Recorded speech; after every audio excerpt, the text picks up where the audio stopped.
when you were in that cage, it seemed as if you were under the impression that you had won the fight and won the title and $1 million. Is that the case, Corey? Did you think you had won in the initial moments after they said, hey, fight's over? Yeah, well, one, you see a $1 million check come in with your name on. Two, everybody say, oh, the fight's over. We go to the scorecards. Like, so it's no contest to scorecards. No, they go to scorecards. You're halfway through the round, so it's halfway through the fight. So I'm celebrating. They go tell my family, we about to bring you into the cage. He win. We're going to bring you guys in there to celebrate with him.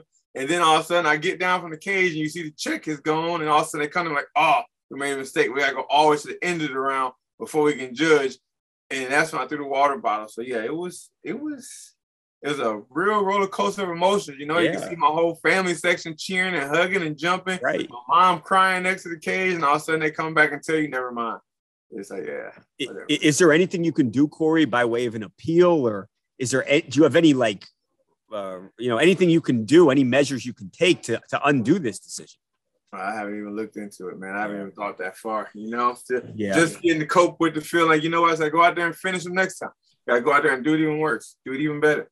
You know, as part of me was like, yeah, it'd be nice to have $1 million in the belt. You know, the belt is the thing I really want. At the end of the day, that's what I want is a belt.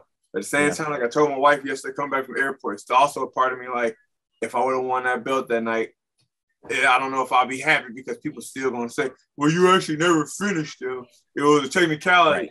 You know, I'd rather go out there and just put a stamp on it, put my foot in his ass and say, now what? You know what I mean? I want to go out there and dominate it, and there's no questions asked. I dominated the whole 2 and 3 rounds. Yep. And then that one thing could take away that whole performance because people aren't going to respect it because it actually I never finished it with my punches. It was an accidental headbutt. So I'd rather go out there and redo it and do it the right way. Right. You were clearly dominating the fight. What has Scott Coker, Bellator, what have they said about rebooking this thing? They actually, the next morning, we got up and went and got breakfast, and where we ended up, Scott and Mike Hogan were actually there. They got the report back from the doctors. There's nothing broken, just really bad cuts and damage. So they said, once that heals, we got to get this going. So we're going to tell once he heals up, it's right back on. So don't get too comfortable. Don't get out of shape because we're going to run it back right away. The idea is title on the line, and that $1 million is also on the line in this rematch, right? It's pretty much the same. I don't know if it's going to be the same arena or what, but it's the same. The Grand Prix still continues. It's unfinished. It's the same promo and everything. The Grand Prix finals leading up, this is the finale still. So everything is the same. And how did you feel the fight was going? I mean, clearly you were dominating the fight. You felt completely in control, I take it. That's how it looked. Yeah, the fight felt like it was going exactly like I said it would. You know, anybody that follows me, you understand, like, I study film. Like, I study film. I have notes. All week I was walking around with the notes in my pocket of what he was going to do and what I need to do. And we followed it to the cue. Everything Mark Henry and Ricardo Almeida and Nicky Tone said I need to do, we did. And like they said, it was Mark and Ricardo said, yo, that was your most perfect fight ever. Granted, the first round started off a little slow. It was just like, I was flat at first. It took me a while to warm up. The warm-up went fast in the back. It was, we got there, we got our hands wrapped, and we started, and the 2 fights before us was 2 quick finishes. Right, quick. So it was like, all right, we're getting ready to go. So it was like, we try to push our load real fast in 15 minutes, and my legs was real filled up, and my arms was tired. Wow. So I feel like in the first round, it just took me a little bit of time to let that the lactic acid and stuff like finish relaxing for me to get going. But once I started feeling good, it was like the movement was on and I saw everything. And I knew like he's not hitting me hard enough that's gonna make me bag up. So I'm gonna keep the game plan, keep the pressure. The kicks was good. Just like I said, he's gonna throw that head kick, he's gonna chop the leg. We knew that. He's gonna throw the right head kick, right leg kick, left head kick. We knew that's what he's gonna do because the body kick would get him taken down. But I knew if I just keep pressuring forward, eventually I'm gonna get him. You know, if you look at the end of the first round, when the round stopped, I actually had his leg hooked and he was on his way falling in, and I knew right then. I said it all week, like, if I touch your leg once, I might not get you the first time. I might not get you the second time. But if you let me touch your legs, now I know. I already know what I got to do. You're going down eventually.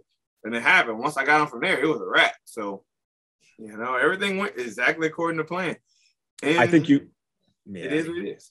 I think you kind of touched on it. For you, Corey, to have been through so much and fighting so long to get that championship, that had to hurt to like you said, to think you had won it, not just to, hey, I might've been close, to think, hey, I'm champion and I got this $1 million too coming my way, which is not bad. And then to have that taken away, that had to to kind of hurt the heart a bit, didn't it?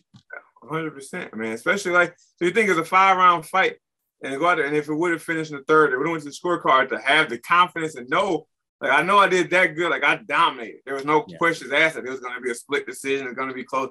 Like, it was complete confidence. If you would have gave me the other 2 rounds, I got to do the same exact thing over. Oh, man. I mean, I would have probably finished him within the next round. And I don't think anyone thinks you weren't winning that fight. No, it's like to have that high on you, to have that inner high. It's like, yo, I just want to hear this guy they say who was untouchable, unstoppable in the Bellator cage. He would go to UFC and beat all these guys, and to go out there and do that to him the way I did it, yeah, I mean, yeah, it felt so good. It felt so good. Granted, the headbutt, I let the headbutt.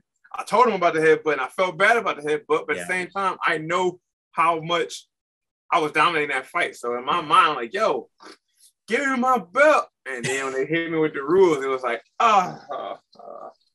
Did Nemkov say anything to you?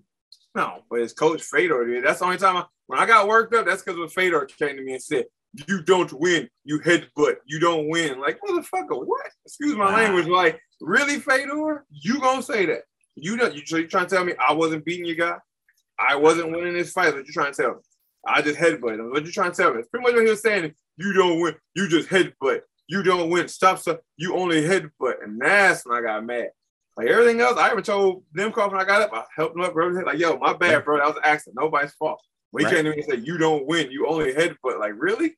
Like, instead of just owning up and saying, bro, hell of a fight. Like, sorry about the headbutt. We're running back. But you're going to say you don't win. You only hit. Bro, I don't give a damn who you are. You're a legend or not. Don't speak to me like that. I just dominated, had a beautiful form like that. Give me my flowers, bro. When it's clear as day, too, right? Yeah. It's clear as day. Everyone saw it. Give me my flowers. So that's when I got worked up. So now, that's the only bad blood I have with him. I still respect Nemkov, but his coach, not so much. For you to say that to me, all right.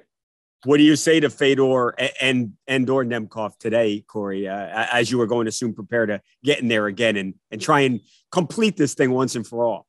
All I said is, don't worry, ain't gonna be no headbutt next time, and don't try to lessen that war going on between Ukraine and Russia. You ain't gonna miss this one. Ain't gonna be no headbutt this time. I promise you that. I ain't gonna change. I'm still in the gym grinding, and I will be twice as prepared this time. I know what he got. He know what I got. Problem is, I stopped what he had. He couldn't stop what I got.